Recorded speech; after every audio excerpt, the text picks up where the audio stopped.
Está entrando no ar. Encontro com a Justiça. Com o desembargador Ciro Darlan. Bom dia, queridos ouvintes da Rádio Família FM. Que bom estar aqui novamente com essa grande família de ouvintes, de colaboradores, juntamente com o desembargador Rogério de Oliveira e o juiz João Batista Damasceno, que hoje, por uma questão familiar, está dando assistência ao seu filho. Mas o tema de hoje, meus queridos ouvintes, é o direito à liberdade e à polícia judiciária. E os nossos convidados são a doutora Marta Rocha, chefe de Polícia Civil do Estado do Rio de Janeiro, e a doutora Denise Rivera, que é perita do Instituto de Criminalística Carlos Éboli, é também presidente da Associação de Peritos Oficiais do Rio de Janeiro e presidente da Comissão de Ética da Associação Brasileira Criminalista. Nós queremos muito discutir a questão da segurança pública, a questão da atuação das polícias, e, lamentavelmente, para a nossa tristeza, há 10 minutos atrás, a assessora de comunicação da delegada Marta Rocha, que pretende ser deputada e, como tal, deveria se comunicar com a população, deveria prestar contas da sua gestão de quase 3 anos em frente à chefia de Polícia Civil, mas a sua assessora de comunicação informa que ela não virá. E assim há 10 minutos do programa.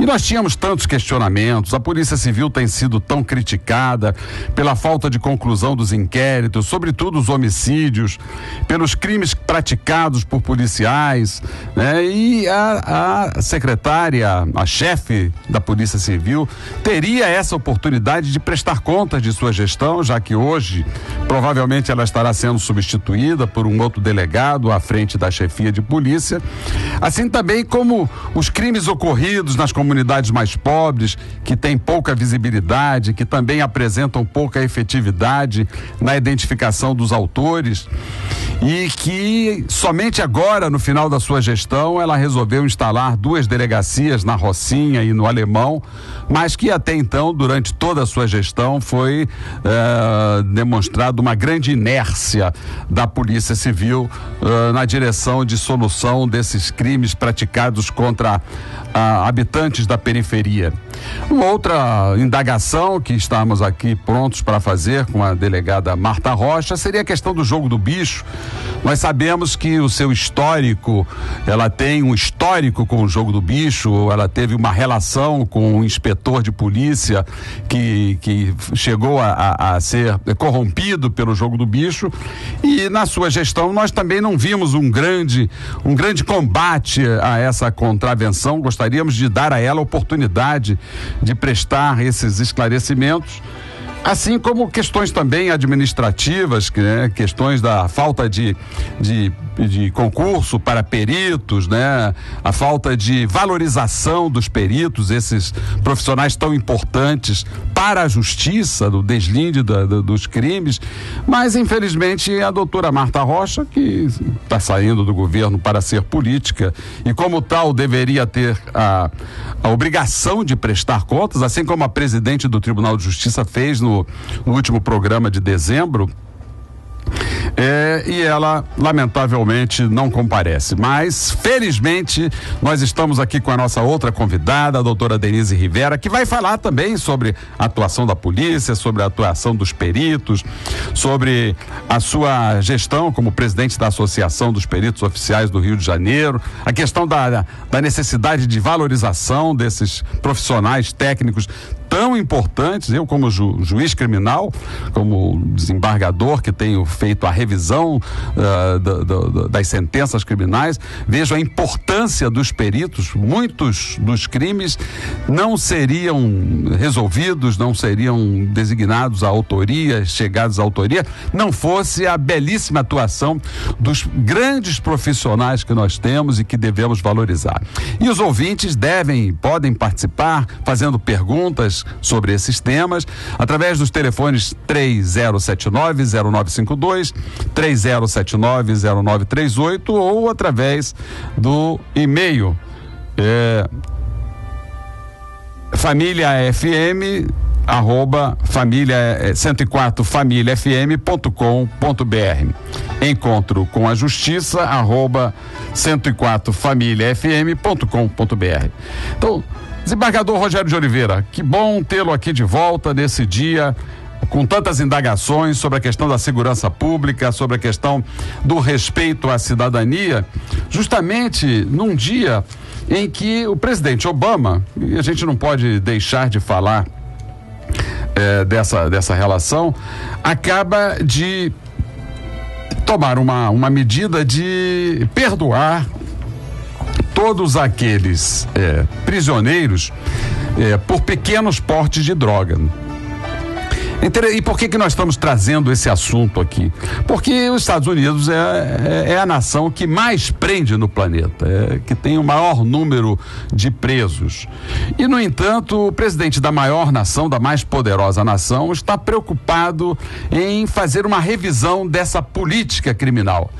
E, em contrapartida, nós aqui, apesar de termos uma outra andorinha fazendo verão, como o juiz de Brasília, que acaba de absolver um acusado de portar uma pequena quantidade de maconha, e que, lamentavelmente, o Tribunal de Justiça já revogou essa decisão, já modificou essa decisão. Doutor Rogério de Oliveira, como o senhor se posiciona frente a esse atraso na questão da segurança pública no Rio de Janeiro e no Brasil? Bom dia, Ciro. Bom dia, doutora Denise. Prazer estar de volta ao nosso programa aqui semanal e, lamentavelmente, deixar esse claro, com a delegada Marta Rocha, porque nós estamos acompanhando desde o ano passado, com essas manifestações de rua, a criação paulatina de um estado policialesco. Nós estamos transformando um manifestante de rua num criminoso. Houve até declarações há pouco tempo no Congresso Nacional de uma senadora dizendo para considerar os manifestantes durante a Copa como se fossem terroristas. Então, na verdade, estamos criando um estado de anomia, um estado de intervenção policial nunca visto na história desse país. Nem na época da chamada ditadura nós encontramos um estado tão ofensivo, tão dilapidador dos direitos humanos, dos direitos da dignidade humana. Então, lamentável que uma pessoa que integrou grande parte desse governo, que inclusive estatizou, trouxe essa política de intervenção policial em manifestação social de rua, não tenha vindo participar do programa. Em contrapartida, nós temos aqui uma perita judicial, minha esposa, por acaso, e convivo com ela e acompanho esse trabalho dela na perícia, sei os anseios, a dificuldade que é avançar esse processo dentro da polícia, dentro do judiciário, e comparar justamente com a nossa presidente Adélia Mariano, que esteve aqui praticamente sozinha no final do ano e prestou as suas contas. Então é lamentável essa ausência, mas eu acredito que nós vamos suprir a contento o nosso programa de hoje com a visão da perícia judicial, da perícia oficial no estado do Rio de Janeiro. Agora, quanto a essa questão da droga, Ciro, eu acho que nós estamos entrando no mundo num divisor de águas atualmente. Acho que a sociedade humana, a sociedade do homem, ela está discutindo o que é a droga, para que é a droga, se vale a pena proibir ou não. O Uruguai, num país aqui pequeno aqui da América do Sul, a Suíça da América do Sul, deu esse primeiro passo e nós ainda estamos na mesma intervenção como é do jogo do bicho, que é uma atividade cultural, social, quase centenária aqui no Brasil, e ainda estamos criminalizando práticas sociais. Então vamos ver o que vai dar. Não sei se para o bem ou para o mal, mas é uma nova abertura, uma nova visão do que a gente pode trazer para a sociedade de hoje, do século XXI. E vamos começar já com uma pergunta dos nossos ouvintes aqui para a nossa convidada, a doutora Denise Rivera.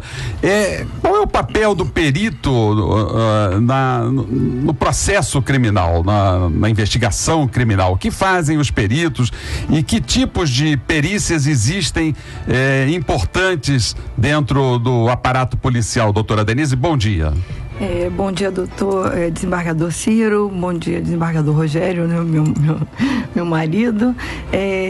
Eu agradeço essa oportunidade de poder falar um pouco e mostrar para a população, principalmente, qual a importância da perícia criminal. E, de fato, nós temos uma importância que eu vejo que é essencial para chegar ao deslinde da investigação. Porque todo caso em que houver que deixar vestígio, é necessária a perícia. E o que acontece? Nós temos uma visão técnica, então nós conseguimos ver o que geralmente as pessoas normais, as pessoas leigas não conseguem ver. Então, num local de crime, o perito chega e ele vai conseguir dizer qual a dinâmica, como foi que aconteceu o crime, com que arma foi que a pessoa, no caso um homicídio, com que arma que a pessoa foi assassinada, mais ou menos prever a data do óbito. E eu digo porque nós fazemos perícia tanto criminal quanto a perícia médico-legal. Também tem os exames de DNA. Então não existe, hoje em dia nós temos, eu digo que eu sou presidente da Associação de Peritos Oficiais, porque nós temos os peritos legistas e os peritos criminais. E o trabalho dos dois se completa. O que no início é examinado pelo perito criminal, aquele corpo foi examinado junto com o local do crime, né? E hoje em dia todo mundo vê muito isso, porque a gente tem uma divulgação muito grande de CSI, esses programas que falam de perícia, o Dexter. E esse primeiro exame ele vai ser complementado pelo exame do médico legal. Então nós temos, e isso é muito importante, porque na hora, para o julgamento, né, quando chega em fase final no processo, esses elementos vão ser importantíssimos para que o juiz possa julgar, possa decidir, né, o processo criminal.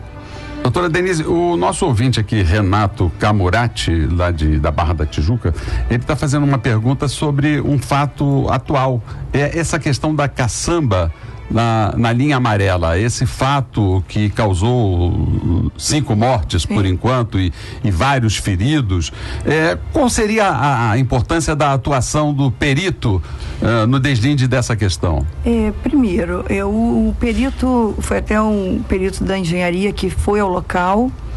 Ele vai examinar todo o local do acidente, desde a estrutura da passarela, para saber se era compatível que uma carreta, né, um caminhão basculante batesse e aquilo fosse o suficiente para que ela despencasse. É uma coisa que tem que se pensar, não só no que o motorista causou, mas também se aquilo que foi causado poderia ter acontecido se a passarela tinha segurança, né, para evitar algum tipo de acidente desse tipo.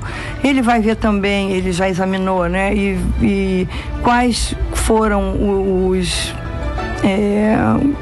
o que causou nos carros que foram avariados, as pessoas que foram acidentadas, os que morreram, os que estavam passando pela passarela. Então ele vai fazer esse estudo, essa dinâmica do que aconteceu no local.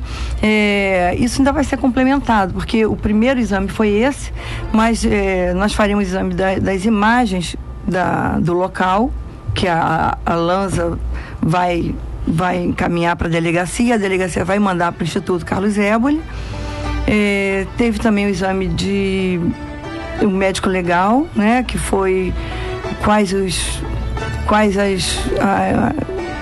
os ferimentos, o que causou a morte de cada uma das pessoas que foram vitimadas.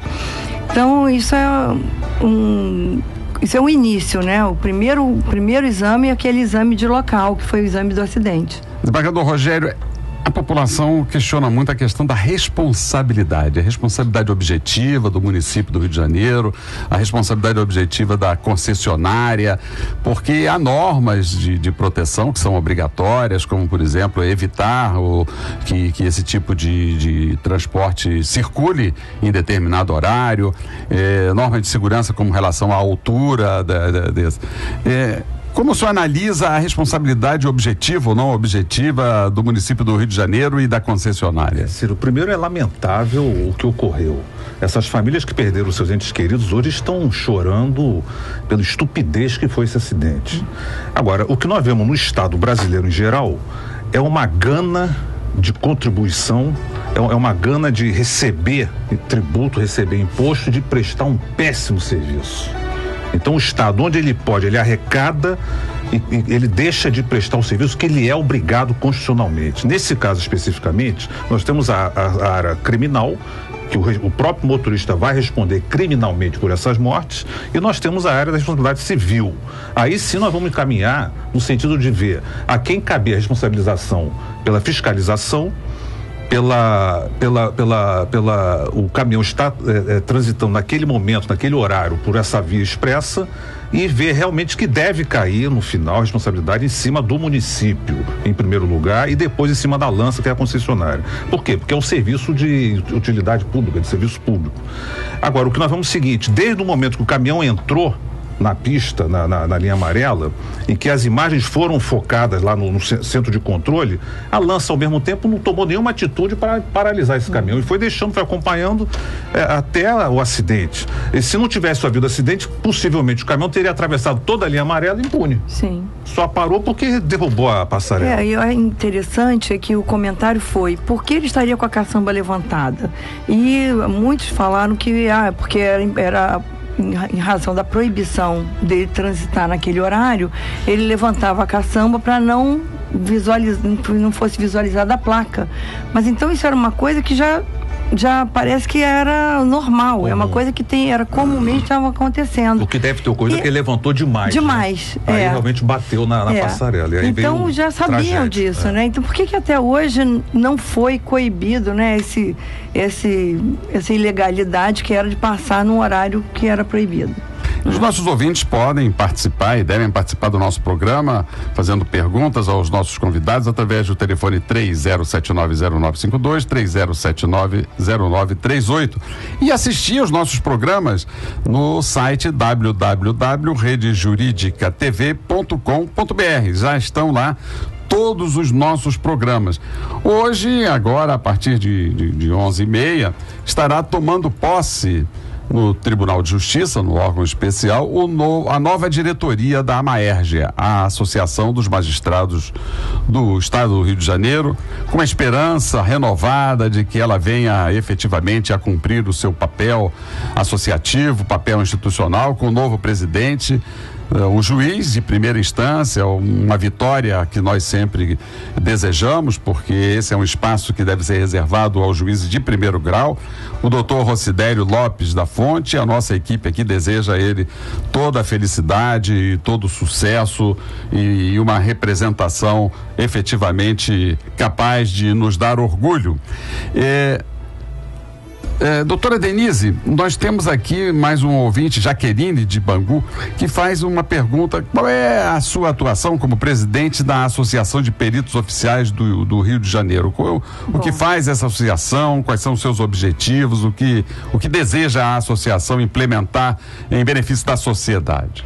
Bom, primeiro, nós começamos, em maio nós tomamos posse, e a nossa principal meta é a autonomia da perícia. Isso é uma coisa que eu acho que é importantíssimo. Em 18 estados do Brasil nós já temos a perícia autônoma, e o que acontece? Nós precisamos que a perícia tenha mais condições de trabalho. Nós somos sempre, infelizmente, enquanto nós não tivermos a nossa autonomia, a gente fica subordinado a esses projetos que são feitos por delegados que não entendem, que têm uma visão completamente diferente.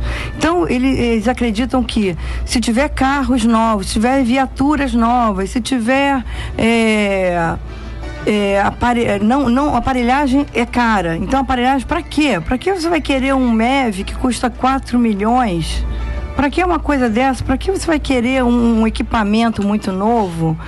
Então, se nós tivermos a nossa autonomia, e nós estamos fazendo um projeto junto com a OAB, nós estamos participando da Comissão de Direitos Humanos da OAB e nisso nós estamos fazendo um projeto para levar para a Alerj, pedindo essa autonomia que é muito importante para a perícia. Então, isso é uma das nossas metas, não a única, porque nós precisamos resgatar a valorização do perito. A gente vê aí, teve ao final do ano, entraram mais 1.000 e poucos inspetores, mais quase 300 delegados. E agora nós estamos com um concurso para perito, onde vem 100 vagas. Nós temos quase isso de peritos para se aposentar. Nós temos hoje em dia no estado do Rio de Janeiro um total de 500 peritos, somando legistas e criminais para o estado inteiro. Então, o que acontece? A nossa preocupação, e isso nós conversamos com o secretário de Segurança, o Dr. Beltrame, e explicamos a ele da necessidade de, em vez de 100 vagas, pelo menos 200. Ele falou até que o máximo que poderia seriam 180, porque é o número previsto de vagas para peritos de terceira classe. Isso era muito importante porque nós não podemos deixar uma lacuna entre aqueles que têm muita experiência e que estão para se aposentar e aqueles que estão entrando. Então, eles vão entrar. Na verdade, eles têm muito conhecimento, passaram por uma prova dificílima, mas eles não têm bagagem de criminalística, porque a gente não aprende isso na faculdade, tá? Então, aqui estão me corrigindo que foram 1.100 inspetores e 125 delegados. Então,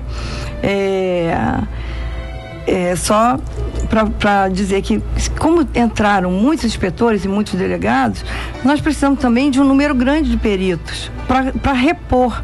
Agora mesmo foram inauguradas as delegacias de homicídios em São Gonçalo, na Baixada, e todas essas equipes, elas têm peritos, porque a equipe de homicídios, ela tenta fazer uma coisa diferenciada, que é um atendimento mais rápido para a solução uma pronta solução dos casos de homicídio. Então, nessa equipe, ela já é formada por um perito legista, por um perito criminal e por um papiloscopista, que vai junto. Eles vão todos juntos com a equipe. E, de fato, eles têm conseguido solucionar um número maior de crimes. Doutora Denise, a senhora falou aí da falta de condições, sim, de falta de peritos, e até de falta de condições de trabalho, falta de material.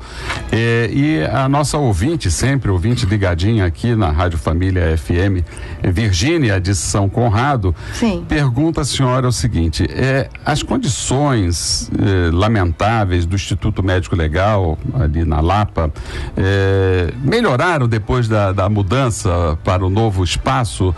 Deu mais dignidade às famílias, aos próprios cadáveres, ou continua a mesma coisa, o mesmo desrespeito? Como é que a senhora analisa essa mudança? Olha, obrigado, Virgínia. Nós podemos dizer o seguinte, que a mudança melhorou, é claro, porque o que tinha na Lapa era um prédio horroroso, que não tinha refrigeração. Nós temos uma melhora nesse prédio do IML que fica ali na Francisco Bicalho, mas ainda temos muitas deficiências, que aí é que eu bato na necessidade da autonomia, para que a gente possa administrar, porque a burocracia é muito grande, até que a gente consiga que sejam liberados o que é necessário para que possa funcionar bem, aquilo já ficou para trás, porque hoje em dia as coisas desenvolvem muito rápido e a burocracia é muito devagar, ela envolve muito espaço, tem que passar para cá, tem que mandar para a chefia, da chefia para a secretaria, e isso demora muito. Nesse particular, doutora Denise, eu queria puxar um pouco a brasa para minha sardinha, porque desde há muito tempo eu advogo por melhores condições de atendimento para crianças vítimas de violência. Inclusive, sempre sempre advoguei a criação de uma delegacia especializada em crianças vítimas de violência. As crianças são as maiores vítimas de violência, verdade, em todos os índices, e sobretudo violências sexuais. E lamentavelmente até hoje as crianças são levadas para um lugar comum, né? Onde tem lá os adultos, onde são conduzidas a uma situação de constrangimento. O que nós advogamos é que haja peritos nas próprias delegacias que tratem essas crianças com mais respeito, com mais dignidade, para que elas não tenham que repetir essa violência verbalizando tantas vezes. Há algum projeto na delegacia ou na Polícia Civil? Eu sei que existe um projeto evitar esse dano? Existe um projeto de criação de uma sala especial para atendimento de crianças vítimas de violências sexuais. Isso eu vi, até porque nós estamos com um projeto de melhoria do nosso serviço de perícia de áudio e imagem lá no Carlos Éboli, e eu sei que quando eu fui lá na parte da engenharia, eles me disseram que estão terminando um projeto que é justamente para atendimento de crianças. E eu achei muito importante isso, porque tem que se ter essa visão, que as crianças elas vítimas de violências, elas precisam de um atendimento diferenciado, tem que ser. A delegada Marta Rocha, numa entrevista que deu ao jornal Globo, ela anunciou que estava estudando um projeto chamado Entrevista Investigativa, que seria com os profissionais da saúde, do Ministério Público, justamente para atender crianças vítimas de maus tratos e suspeitas de violência. Ela teve a oportunidade de vir aqui para falar sobre esse projeto e não veio mais uma vez, né? Fica nos devendo, e isso é só um anúncio, não é real, porque ninguém conhece, ninguém sabe, a população não sabe se existe ou se não existe. É verdade. Infelizmente, eu gostaria muito que a doutora Marta Rocha tivesse vindo e respondesse até muitas perguntas da perícia também, né? Mas infelizmente ela não pôde comparecer. E eu vejo o seguinte: dentro da polícia, infelizmente, a gente não tem uma boa comunicação. Eu sei por quê. Eu fiz um trabalho que até vai ser objeto de uma reportagem do jornal O Dia, que foi junto com a perícia, com a Delegacia de Homicídios. E o laudo que nós fizemos, que eu fiz, até fui eu que assinei o laudo, eu consegui, pela imagem, identificar o autor do homicídio. Mas, veja bem, o delegado da divisão de homicídios, eu fiquei sabendo que ele precisava desse exame. Por quê? Porque ele entrou e pediu para o diretor do Instituto de Criminalística de Brasília, que faz parte de uma rede que a gente tem de e-mails, e eu recebi um e-mail dizendo: alguém conhece algum perito federal do Rio de Janeiro que saiba fazer exame de imagens? E aí eu escrevi: mas por que ele está pedindo um perito da federal se a gente sabe fazer isso muito bem aqui no Rio? E ele não sabia, então aquilo não passou para ele, como muitas delegacias não sabem. E quando eu fiz e concluí o laudo, ele disse que o laudo foi a peça-chave para que ele pudesse relatar. Você vê, Ciro, até pegando um gancho aqui na resposta da doutora Denise, eu nunca atuei na área criminal, mas na área civil a perícia é fundamental para você dar uma decisão justa e equânime nos nossos processos cíveis. Na área criminal, muito mais ainda, porque você não pode se valer como juiz criminal de um laudo, de um parecer que vem do Ministério Público para condenar uma pessoa. Por quê? Porque o Ministério Público é parte acusatória, ele não é imparcial. Agora, só um laudo oficial do órgão destinado a realizar essas perícias oficiais tem o condão de conduzir, de dar vazão a uma sentença criminal absolutória ou condenatória, como é no nosso civil. Você não pode aceitar que um laudo venha da parte para fundamentar o seu parecer técnico, a sua decisão judicial. Então a perícia judicial, a perícia oficial no nosso estado, ela assume esse patamar de importância ímpar para a solução dos casos criminais. Então a importância é o que a doutora Denise está falando, no sentido de aparelhar melhor e de valorizar mais a polícia oficial. Não, inclusive, nós fazemos o nosso trabalho dentro de toda a técnica, não existe achismo, nós fazemos os peritos... E não existe interesse também. Não, e não existe. O nosso interesse único é de contribuir com a verdade. E é interessante que o povo em geral tem aquela ideia da perícia, aquela que vê no cinema, aquela que vê às vezes nos filmes e tudo, mas ele não tem a noção que nossos técnicos, os nossos peritos têm capacidade e conhecimento e ciência para a resolução desse problema. O que falta é, além do número necessário de peritos, as condições de trabalho e os equipamentos que são exigidos para que o aperfeiçoamento desse trabalho. E a nossa ouvinte, Judite do Meier, faz uma pergunta aqui ao desembargador Rogério. As manifestações de junho, as manifestações que levaram o povo à rua, começaram através do pretexto do aumento da passagem de ônibus. O prefeito e o governador parece que tinham ouvido os reclamos populares, mas o prefeito acaba de anunciar um aumento nas tarifas de ônibus de 9%, acima da inflação, né? E aqui a dona Judite pergunta assim, ele não tem que explicar por que aumentou a passagem se as empresas de ônibus já estão recebendo dezenas de benefícios, por exemplo, 50% de desconto do IPVA, subsídios, redução dos impostos, linha de crédito de amigo, pois segundo a Associação Nacional de Transportes, a passagem do Rio de Janeiro deveria ser de R$1,05 e vai para R$3. Isso é a famosa caixa preta das empresas de transporte. Nem a comissão específica da Câmara dos Vereadores conseguiu ser instalada para debater esse assunto e abrir essa caixa preta. Essa questão na Câmara dos Vereadores acabou na Justiça e até hoje sem solução. É lamentável que a prefeitura, o órgão competente, autorize um aumento desse após a eclosão social que houve em junho. Esse ano promete ser um ano de marco na história do Brasil, não só pelos grandes eventos, como também pelas eleições agora de 2014. Agora, esse aumento de 9% acima da inflação, no meu entender, sem analisar as planilhas de transporte de custo, me parece ser altamente abusivo. E onde é que vai cair isso? Vai cair com nós lá. Já caiu, olha aqui, já tem aqui, hoje é dia 31 de janeiro, já foi distribuída a ação civil pública para anular o ato administrativo do senhor prefeito. Essa ação está na 5ª Vara de Fazenda Pública e o número do processo é 003184994. Acabou de entrar agora às 6h45 e deu entrada. Você tem que entrar nas planilhas, fazer uma auditoria, uma perícia específica nas auditorias de despesa de custo dessas empresas para ver qual seria o valor correto, o valor justo de passagem de transporte urbano. A bola está com o judiciário e vai precisar de quem? Dos peritos. Exatamente. Verdade.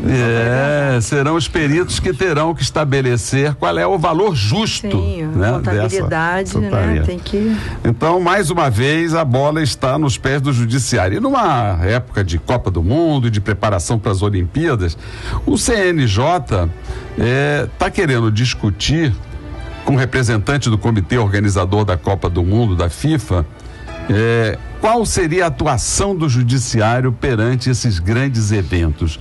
E como os peritos do Rio de Janeiro estão se preparando para enfrentar esses grandes eventos que têm repercussão internacional, doutora Denise? Olha, desembargador Ciro, na verdade, nós estávamos também com muita ansiedade e expectativa de que a coisa fosse, pelo menos, fosse melhorar para a perícia em razão dos grandes eventos. Mas a gente já está aí, a gente vê que se nem as obras ficaram prontas a tempo, imagine a perícia que não aparece, né? O que vai acontecer, vão colocar lá os furgões da perícia, vão colocar os peritos trabalhando quase que diariamente, vai ter que ser vão ter que se multiplicar, né? O mesmo período vai ter que ter fazer alguma multiplicação aí dos pães, no caso dos peritos, para que a gente possa atender a tanta demanda, porque nós somos poucos. Estamos aguardando, né, que esses que estão sendo preparados na Cadepol, ao invés de 100, venham os 180 e que a gente possa treiná-los para que eles nos ajudem durante os grandes eventos, que vai ser agora a primeira e a Copa do Mundo. Mas, né? Indagada sobre essa questão, a delegada Marta Rocha, a nossa ausente, cuja cadeira está ali, com o nome, inclusive. Com o nome dela, doutora Marta Rocha, ausente. Espero que ela se faça presente dos comícios, que ela é candidata aí a algum cargo eletivo. Pelo menos lá ela vai ter que mostrar a cara. Aqui ela não quis vir. Mas ela diz que a polícia está preparada. A cidade da polícia custou 174 milhões, ela diz aí.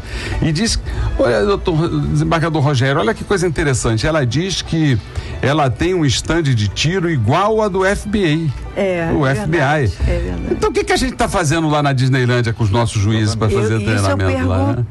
Você tem um treinamento aqui da FBI, por que o tribunal está mandando o juiz fazer? É uma caixa preta do Tribunal de Justiça. Fazer treinamento lá na Disneylândia. Exatamente. Não só do tribunal, porque o Ministério Público também manda. Exatamente. Então eu não sei se nós temos aqui o pessoal da CORE, o pessoal do BOP, altamente capacitado, que são ótimos em treinamentos. Se nós temos um estande de tiro muito bom, por que não fazer esse convênio do tribunal com o FBI? Do Ministério Público? Segundo a delegada, o FBI está aqui. Não, mas de fato eu já conheci o estande de tiro, é muito bom mesmo.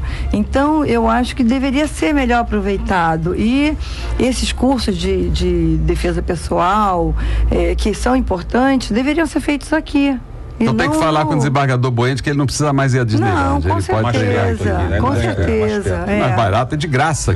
Porque, claro. E valoriza o nosso pessoal. E valorizaria. Agora, a Maria Helena lá de Niterói, obrigado Maria Helena pela sua pergunta, ela diz assim, um conhecido cometeu um assalto, foi preso e logo após foi solto, através da fiança paga. Então, neste caso, fica impune o que ele fez? Como é que se explica isso? Desembargador Rogério, como é que o senhor... Na verdade, o pessoal confunde essa prisão em flagrante com a prisão pena. Ele só vai ser preso definitivamente quando vier a sentença do juiz condenando esse cidadão nas penas devidas. Hoje, o regime jurídico nosso brasileiro é da prisão só por exceção. Você não prende por qualquer crime e logo, nem o flagrante você fica mais preso, né? Você só prende o sujeito quando ele for definitivamente julgado e condenado, culpado. Aliás, Maria Helena, querida, nós pecamos porque só 37% daqueles que são presos provisoriamente chegam a ser condenados. Então nós cometemos uma injustiça com pelo menos 63% que são presos e acabam sendo absolvidos ou condenados a penas não restritivas de liberdade. Por essa razão, as pessoas devem responder o processo em liberdade, essa é a regra. A exceção é quando há um perigo muito grande, quando há um perigo iminente, quando trata-se de pessoa de alta periculosidade. Mas nós temos ainda essa cultura da prisão pela prisão. E a Miriam de São Gonçalo, doutora Denise, pergunta aqui, se o trabalho dos peritos é realizado como nos Estados Unidos, por exemplo, existe tecnologia necessária? Quais são as condições de trabalho? É a pergunta da nossa ouvinte Miriam de São Gonçalo. Olha, eu posso dizer, Miriam, que o nosso trabalho consegue ser melhor do que dos Estados Unidos, dentro das condições que nós temos. Porque quando eles fazem, eu já conheço, até porque eu já fui ao FBI, já estive em alguns estados americanos, e eles nunca aceitariam trabalhar nas condições que nós trabalhamos. Então, primeiro, para eles existe essa cadeia de custódia que nós até hoje não conseguimos que seja implantada. Por quê? Porque o exame que é feito, tudo que é coletado no local de crime, ele deve ser muito bem acondicionado até chegar na perícia e depois até chegar no judiciário. Porque a gente, do jeito que hoje em dia acontece, a gente não sabe se aquela prova que chegou foi a mesma que foi coletada. Então isso é uma coisa importante. E eles lá nos Estados Unidos, eles não trabalhariam nunca, porque tudo tem que chegar para eles como eles querem. Se não tiver dentro daquele padrão, não vai fazer nada. E a gente aqui faz o máximo para aproveitar aquela prova. E é por isso que o Felipe de Realengo, nosso ouvinte, quer saber o que é preciso para se tornar um perito. Olha só, na verdade, quando é feito o concurso, nós temos algumas carreiras que podem concorrer para o cargo de perito, né, para a função de perito criminal ou perito legista, que seriam os biólogos, engenheiros, aí tem várias engenharias, tem o contador, né, o médico, o dentista, o farmacêutico, o veterinário. Tem algumas carreiras que eu não vou lembrar todas assim aqui, mas está tudo terceiro grau. Tudo, né? Terceiro grau, superior, claro. O concurso é um concurso dificílimo, tanto que esse agora, eu não sei quantos inscritos tem, porque eu não participei na Cadepol, mas até agora tem 300 que foram aprovados e ainda estão em fase de concurso, ainda estão em fase de seleção, então ainda não terminou. E a senhora é presidente da Comissão de Ética da Associação Brasileira de Criminalista. E como presidente da Associação de Ética, há muitos pecados éticos praticados por peritos? Olha, até agora não tivemos que analisar nenhum. Então eu não sei se as pessoas não conhecem e não levam isso adiante, né? Porque eu acho que é importante que a gente esteja aberto para ouvir as reclamações e apurar algum caso de excesso ou de algum erro. Até para não se criar um CNJ dos peritos, né? Não. Na justiça, né? A Ana Carla, nossa ouvinte lá de Bangu, ela pergunta qual foi o caso mais difícil que a doutora Denise teve para resolver? Nossa, a gente tem casos muito difíceis, tem casos muito complicados, mas são tantos que, para eu lembrar algum caso assim mais difícil, esse agora que eu fiz foi complicado, porque a gente está começando a fazer esse exame de comparação de imagens. Foi um caso complicado, mas que teve um homicídio. Foi um homicídio, foi muito bom que a gente conseguiu concluir. E aqueles casos que eu acho... Como é que foi para o nosso ouvinte? O nosso ouvinte gosta um pouco de novela, dessas novelas. O que aconteceu? Foi um caso em Olaria, onde um senhor, já um idoso, que era comerciante, dono de um estabelecimento, um português, ele estava voltando para casa e alguém foi de encontro a ele, em frente à casa dele, e ele foi assassinado com mais de 12 tiros. Foi uma coisa assim, eles levaram 1 minuto e meio, o executor levou 1 minuto e meio atirando nele. E ele implorando. Para que não matasse. E a gente vê assim, a maldade que foi na filmagem, que ele podia ter matado eles de uma vez, mas ele foi dando tiros em regiões do corpo que ele sabia que não eram vitais. Então ele quis matar com crueldade.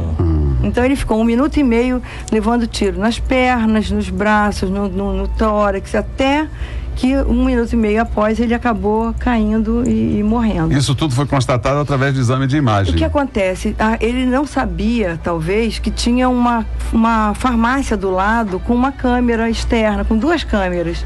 E ele foi flagrado. Então, todo o evento foi filmado e ele depois, quando fugiu, também foi filmado ele saindo da cena do crime.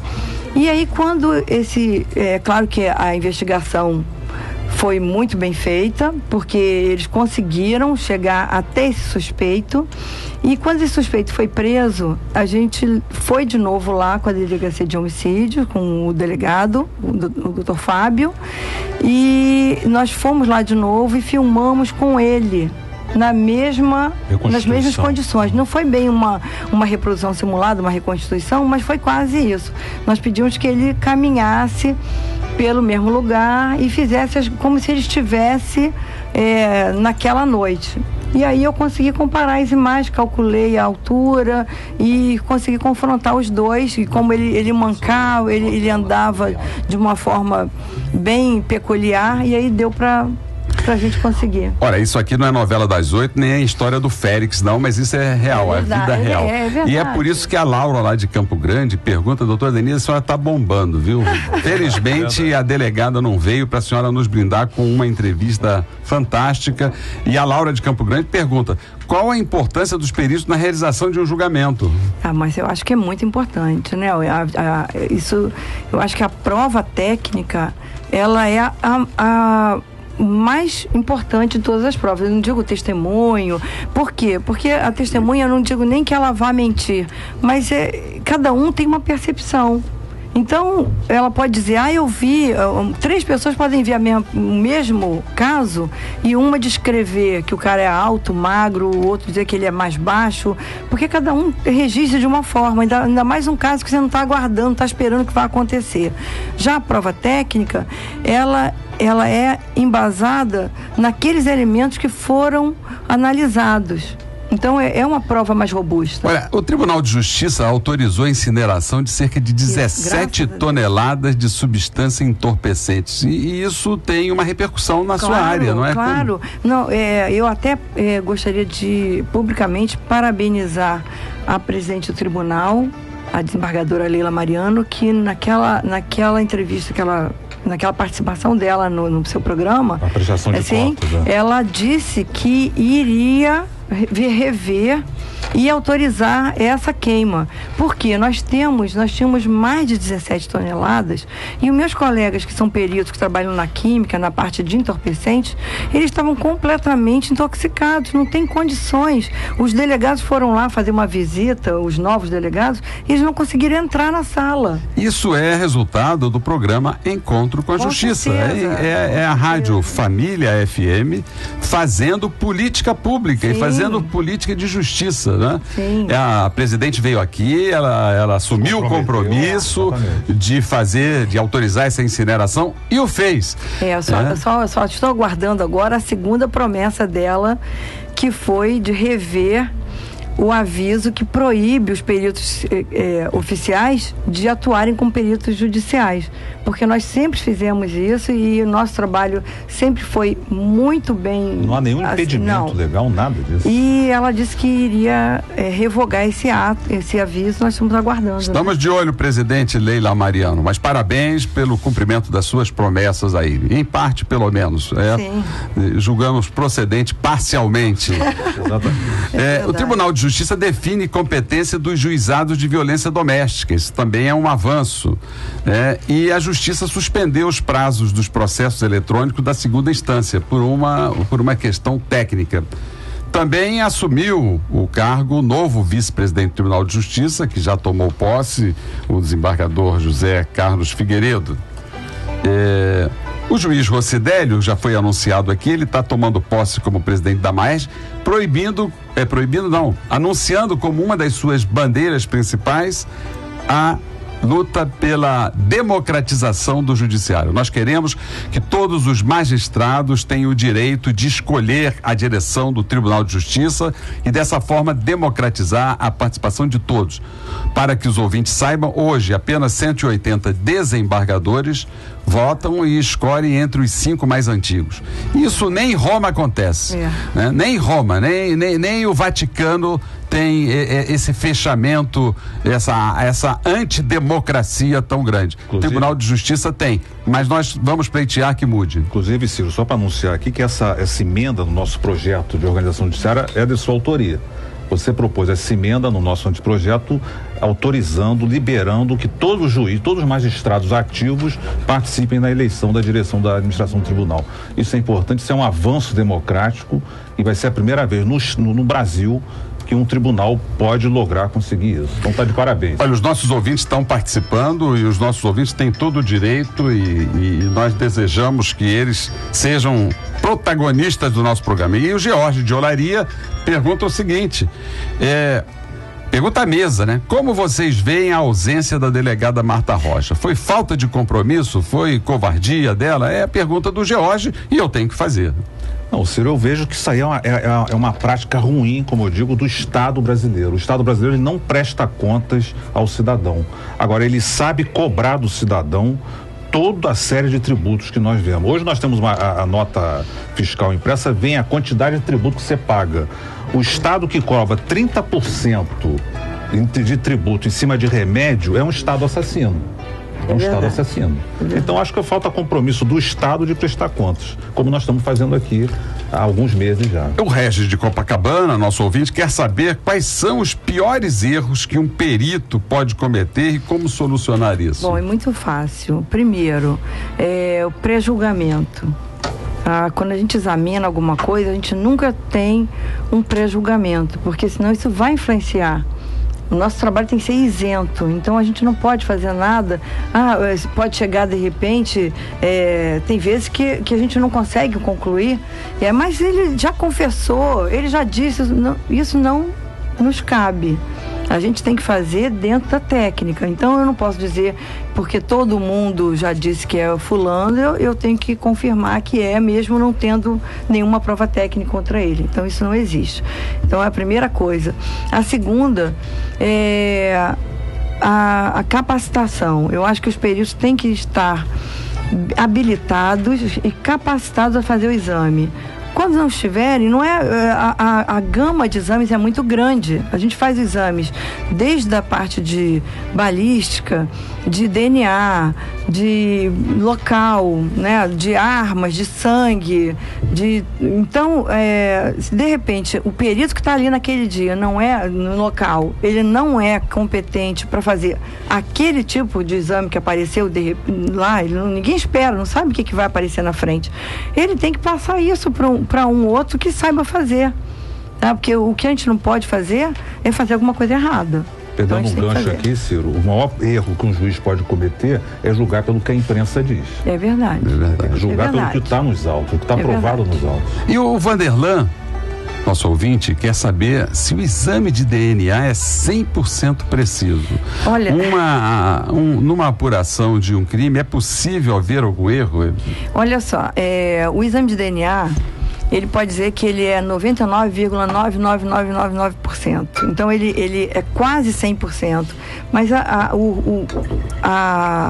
margem de segurança é tão grande que ele é um exame que é conclusivo, né? A gente pode confiar no exame de DNA. Eu até tenho um exemplo que aconteceu, eu conto isso às vezes, de um caso em que o padrasto tinha sido acusado de ter violentado a enteada de 3 anos.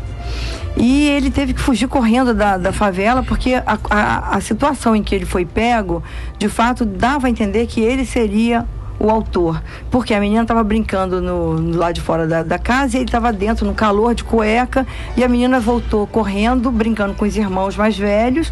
Ela volta correndo, gritando e ensanguentada. Quando ele viu aquilo, ele saiu correndo. E aí a favela toda queria pegar ele, porque ele era o autor, ele pegou a menina e tal. E quando fizeram o exame de DNA, quando ele foi preso, viram que não era ele. Pediram um segundo exame e não era ele, e aí a juíza já estava convencida de que era ele, o promotor também. E aí o que aconteceu? O irmão mais velho, de 10 anos, disse que um coleguinha de 12 estava brincando, foi brincar de médico e acabou que violentou a menina. Essa Então, história, doutora Denise, muito interessante. Ela responde a uma pergunta da nossa ouvinte, Maria Antônia Ramos. Olha só que coisa interessante, que coincidência. Maria Antônia pergunta o seguinte: já houve algum caso em que a prova técnica tenha contrariado todo um julgamento e testemunhos? Qual? A senhora acabou de contar. Tem outras, mas essa é uma bem que mostra bem como é, né? Muito importante a atuação dos peritos, e nós agradecemos muito a sua presença aqui. Eu posso aproveitar só uma coisa, desembargador, só para dizer que em setembro nós faremos, a Associação de Peritos do Rio de Janeiro, com o apoio do Estado também, da Senasp, nós faremos o seminário perícias em crimes de informática, perícias em fonética forense e também de análise forense de imagens. E nós vamos abrir o espaço, vamos convidar também os operadores de direito, porque eu acho que todas essas áreas são muito importantes e que é importante que saibam, né, como é feita a perícia e o que aproveitar, como aproveitar melhor a perícia que nós fazemos. Mas não só para esse aviso, mas a senhora tem todo o direito de, ao se despedir, e daqui a pouco nós vamos ter que fazer, porque o nosso programa está encerrando, falar sobre tudo que a senhora quiser, porque a sua presença aqui foi altamente elogiada pelos nossos ouvintes. Eu agradeço. E os elogios estão em forma de perguntas, não para de chegar pergunta, nós vamos ter até que adiar ou responder essas perguntas por outra forma, mas a Sueli de Itaboraí também pergunta, como fica, olha só que preocupação interessante dessa nossa ouvinte, o psicológico de um perito ao investigar crimes tão terríveis. É Sueli de Itaboraí. Eu posso dizer o seguinte, quando aconteceu aquele crime do Tim Lopes, que foi uma coisa horrível, eu tive que fazer a transcrição do depoimento de um dos assassinos. E eu percebi só depois que eu fiquei 3 dias sem conseguir escrever. Eu não conseguia, minha mão não saía nada.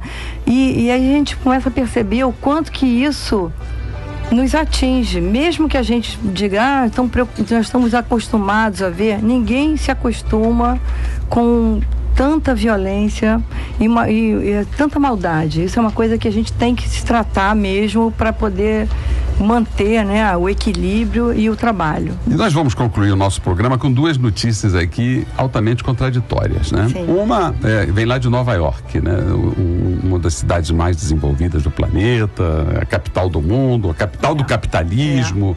E lá o prefeito anunciou um acordo com a polícia para limitar a revista de cidadãos. Ou seja, lá onde há esse desrespeito aos direitos humanos, o prefeito se dá conta de que é preciso rever isso. E, em contrapartida, aqui na capital tupiniquim, em Brasília, o Tribunal de Justiça do Distrito Federal reverteu a decisão do juiz Frederico Ernesto, que inocentou um réu acusado de tráfico de drogas por uma pequena quantidade de maconha que ele levava para o presídio. Com essa contradição, nós nos despedimos, desembargador Rogério de Oliveira, e eu passo a palavra a Vossa Excelência para falar desse nosso programa tão profícuo, que por um lado começou com uma frustração pela ausência de uma convidada, mas por outro lado, e Vossa Excelência não vai falar sobre isso porque é suspeito, mas eu vou falar, nós tivemos aqui uma profissional da maior qualidade da segurança pública, uma profissional comprometida com a causa, comprometida também com a associação dos seus colegas e que prestou relevantíssimos serviços ao encontro com a justiça. Perfeito, muito bom. Então, muito obrigado a todos, eu me despeço agora e dando a palavra para suas despedidas à doutora Denise Rivera.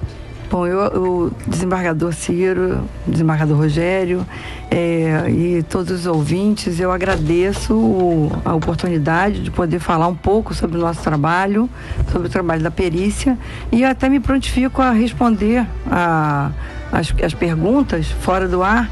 Eu posso pegar e tentar respondê-las. Aí, terça-feira que vem, né, que também eu vou estar no debate, e se quiserem fazer perguntas também, eu estarei aqui e poderei responder. O debate com o nosso diretor artístico, Alberto Brizola. Então, boa tarde, meus queridos ouvintes da Rádio Família FM, e até a próxima sexta-feira. Você acabou de ouvir Encontro com a Justiça, com o desembargador Ciro Darlan.